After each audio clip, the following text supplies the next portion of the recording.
It is now my high honor and great privilege to introduce, for the purpose of the inaugural address, the Honorable Neil M. O'Leary, Mayor of the great city of Waterbury.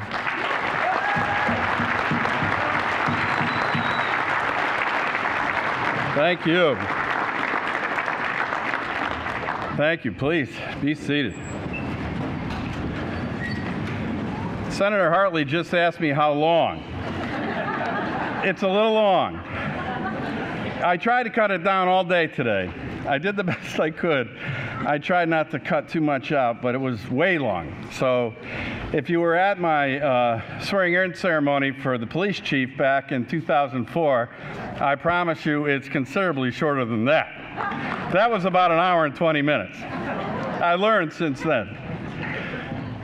To our beloved police chaplain, Father Ronald Ferraro, my dear friend and one of Maggie's favorites, Father Carmine Ranieri, our new pastor and rector at the Basilica, Father Christopher Ford, Reverend Thomas Mallory, and Reverend Lee Roy Perry,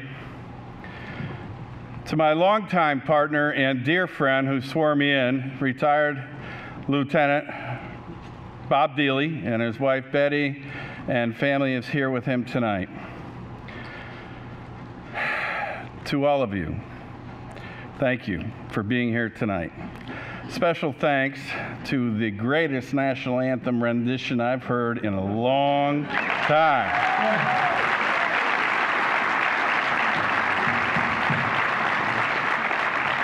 Giovanna Oliver is a 7th grade student at Blessed Sacrament. I had the pleasure of talking to Deb and Paul Cicchetti and said, have you ever heard her sing that national anthem? And I did, and I said, oh, we got to get her here tonight. So thank you to the Oliver family for being here. Special thanks to you, Giovanna. I'd like to start off tonight just for a brief moment of prayer and silence. You know,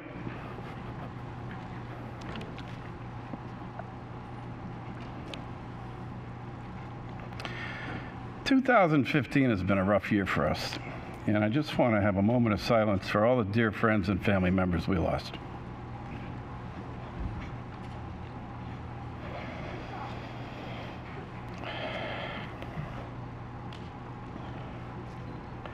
Thank you. I'd like to start off tonight by acknowledging my parents who aren't here. Neil and Peg O'Leary, who raised and educated my 5 brothers and sisters and myself. My mother was a registered nurse from St. Mary's Hospital, School of Nursing, and my father was an Army veteran and a Waterbury firefighter. Both of my parents were born here in Waterbury to parents who were Irish immigrants. They grew up in the Washington Hills section of the city, and like most of us back then, they were very, very challenged financially, but probably as happy as anyone could be. They taught us the value of strong faith, hard work ethic, and fierce family loyalty. I'm sure they're watching from heaven with the rest of our family and our very dear friends, celebrating tonight with a lot of Irish music playing in the background. I'd also like to thank my brothers and sisters here tonight, my nieces and nephews and their families, and ask for prayers for my brother Kevin, who is not here tonight. He is recovering at Gaylord Hospital. I'd also like to take this moment to acknowledge my wife, Kathy, who has been my lifelong supporter, best friend, and the most patient person God ever put on the planet, I'm sure. And our 2 wonderful children, Patrick, our son, and his beautiful wife, Melissa, and Maggie, our daughter Maggie, and her mom, Dale. We've been blessed with 2 incredible kids and a wonderful daughter-in-law. I just found out a few minutes ago, Father Ranieri, I was going to surprise you, but Maggie beat me to the punch. We have an announcement to make why Maggie wasn't in church. Forgive us, Father Ford, but she was finding out her destiny for the basketball team at Taft. She's a freshman there this year, and we're very proud to announce that she's made the varsity team.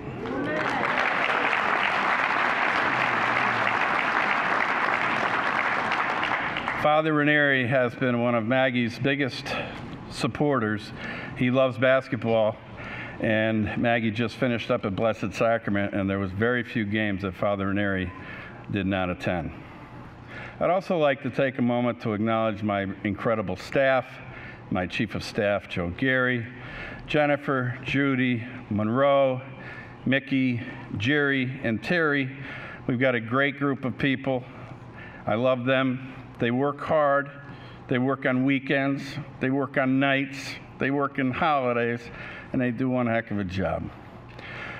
Thank you.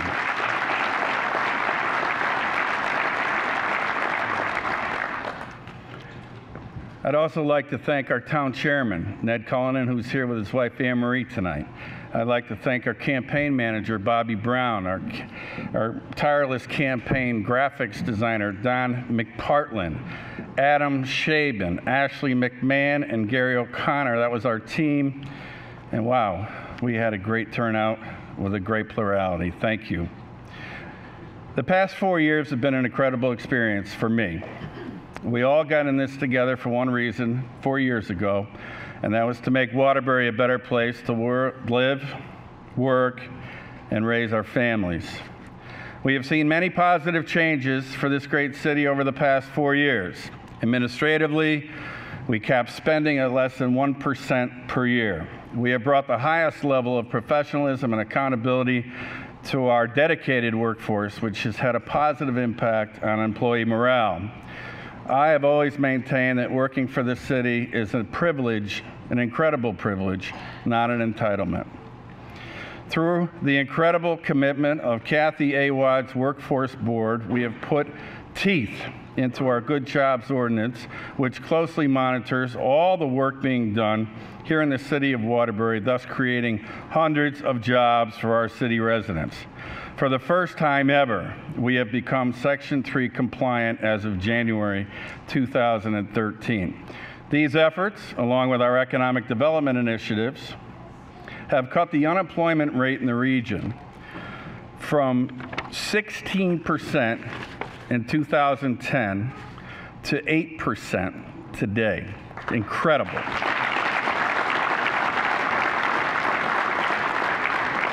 Of course, Murphy's Law was in place almost immediately in our first year in office.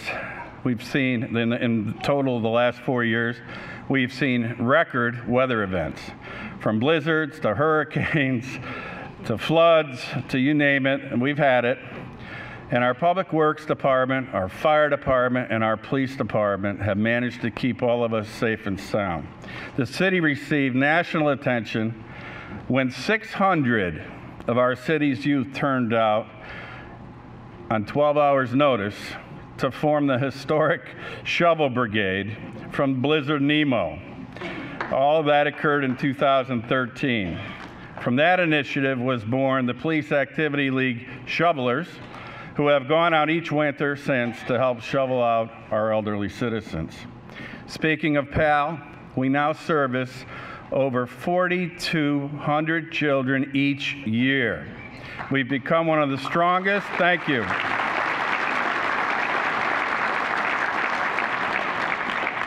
We've become one of the strongest, widely recognized youth organizations in the country. Our kids love and respect our police officers, teachers, and firefighters, and they love our kids. In an unprecedented manner over the last 4 years, we, the city, have worked closely with the YMCA, the Girls and Boys Club, Girls Incorporated, Waterbury Youth Services, Bridge to Success, the Connecticut Community Foundation, Webster Foundation, American Savings Foundation, the Lieber Foundation, Wellmore, Stay Well, and Literacy Volunteers, recognizing the challenges of our inner city youth and doing something as a city to address these challenges and offering our children and young families support and hope for success, which all of our children, and families deserve. Because of these commitments and collaborations, Waterbury crime rate is of the lowest in cities populated over 100,000 on the entire eastern seaboard.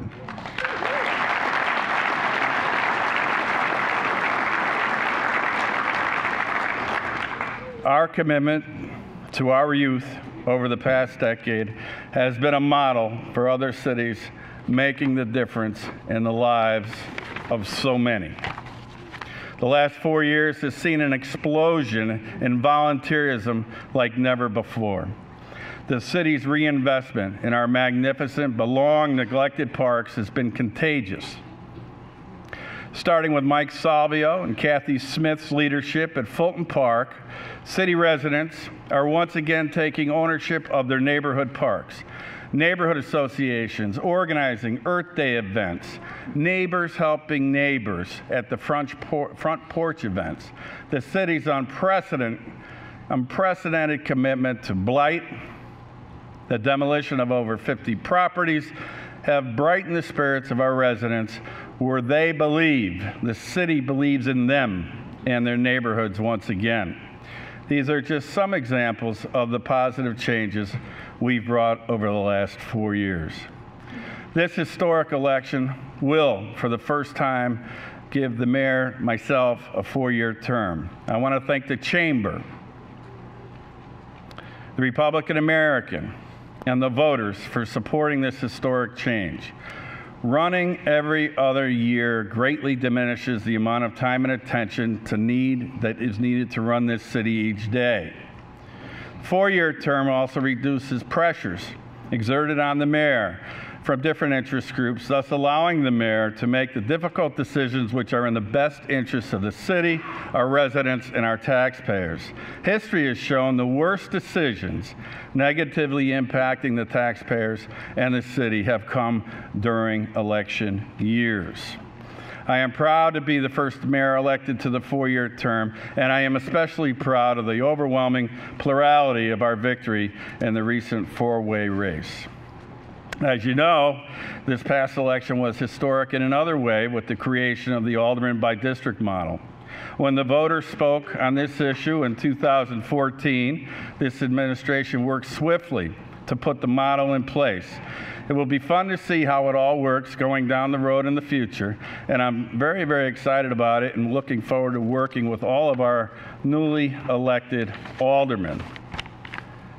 I want to recognize and congratulate our board president, Paul Pernaruski, for his guidance and leadership over the past 4 years. He's been a rock for me, and I admire his commitment to the city.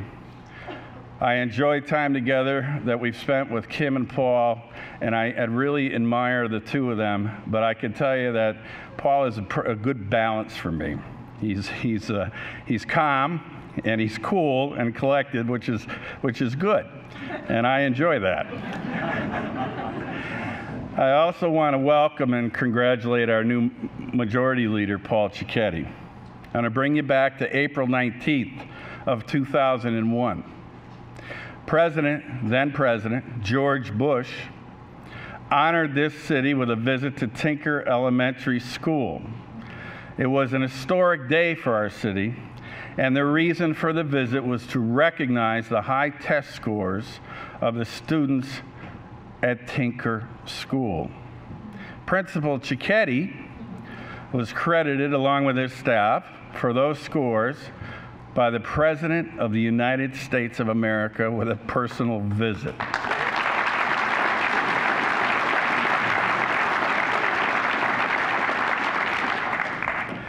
It was a very cool day, and they landed the helicopters at Holy Cross, and it was really something to see.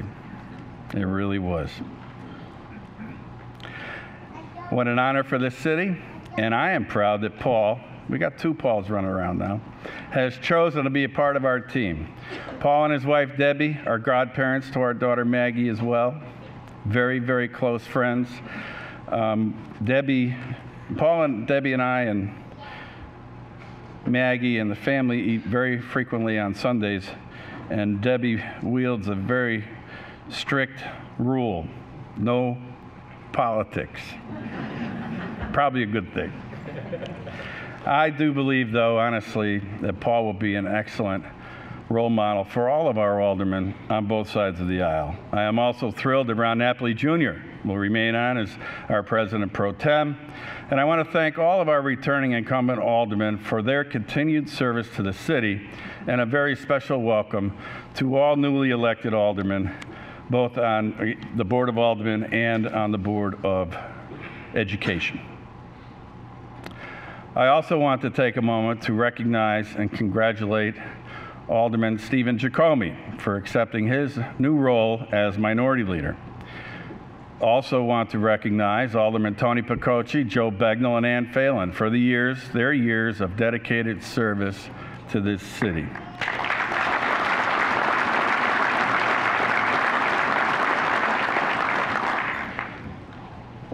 We're moving along, I promise. What can we expect from this administration over the next 4 years? First, we will continue to work 7 days a week, 365 days a year on economic development opportunities. Our team has enjoyed enormous success at bringing in new businesses, and in doing so, creating over 1,400 new jobs. We will travel anywhere and everywhere to attract new business. Working with our team leader, Joe McGraw, our team leader at WDC, Todd Montello, and his staff, we have not only yielded new jobs, but just as important, ladies and gentlemen, is we've seen significant grand list growth. And I promise we'll continue to make this our absolute priority, as it is so vital to the future success of our city. Second, we will continue to work with our downtown merchants and stakeholders to continue our effort to revitalize downtown Waterbury. As we all know, the decades of neglect have been difficult to overcome, but we are determined to press forward and bring downtown Waterbury back. We met just today with Deputy Commissioner Tim Sullivan of DECD in my office, and with the continued generous support of Governor Malloy and the support of our delegation, I know we can achieve our aggressive goals. Third, we will continue to invest in our city infrastructure. The neglect of the past translates to hundreds of thousands of dollars of unnecessary expenses to our buildings each year.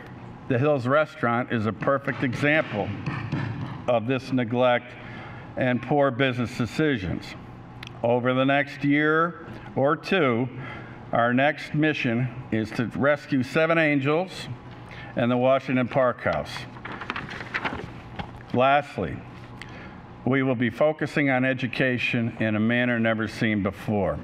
Working closely with the Board of Education, our administrators and teachers, we will be focusing on giving our children the education and services that will change their lives at the earliest age. Both city-run and operated, as well as community-run and operated, pre-K programs will be evaluated. We must, as a city, support and provide the resources necessary to these programs. Children need to be screened and evaluated at the earliest age possible. Special education challenges need to be identified immediately after a child's enter any school in this district, which, by the way, is just under 19,000 children in the Waterbury Public School District. We all know that a child with special needs must be identified at the earliest age so that child can obtain whatever services he or she needs to be successful. We must continue to find ways to engage parents in their child's education. Along those lines, for those children with special needs, we must mentor and educate parents on what resources are available to address those needs immediately. Children who participate in successful pre-K programs move on with confidence and greater opportunities as they advance through grades kindergarten, first, second, third, and so on. Teachers must be given the tools and resources they need to teach. We must open up clearer lines of communication with our teachers. They are on the front line. They, as well as the administrators, must be given the support they need to be successful. We, meaning myself, and the majority of the school board have embraced Superintendent Ouellette's blueprint for change. We must continue to do so.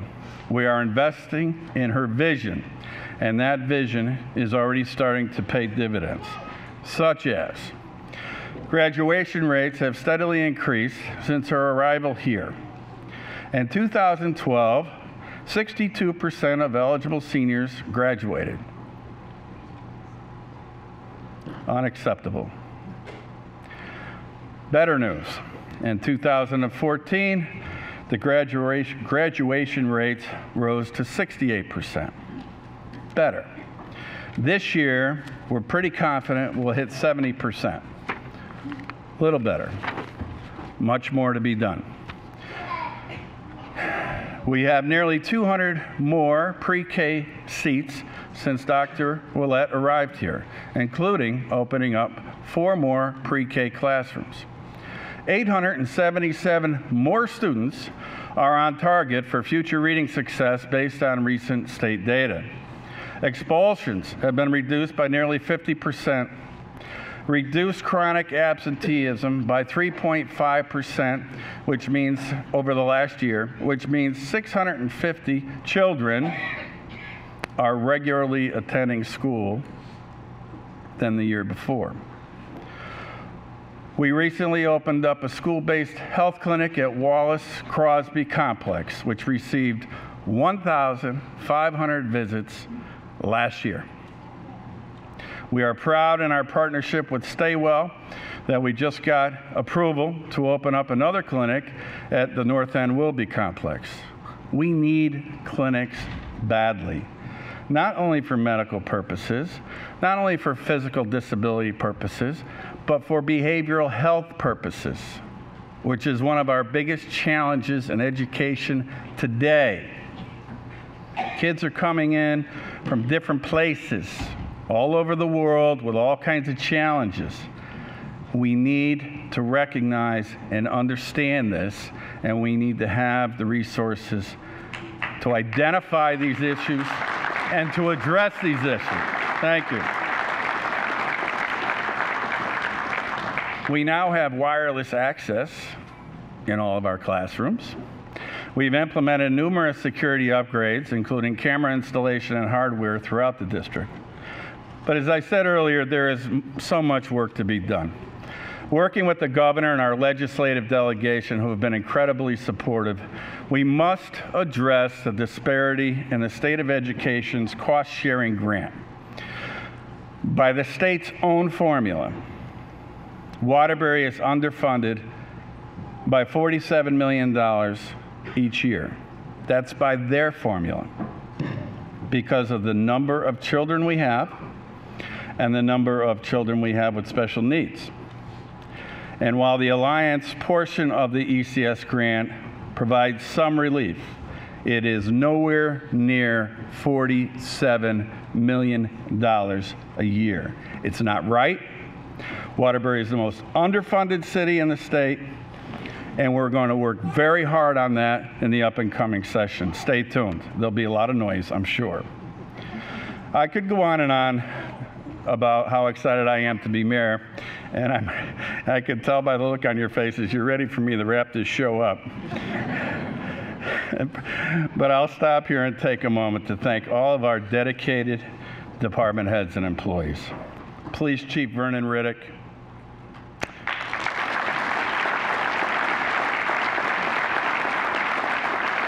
Deputy Police Chief Fred Spagnolo,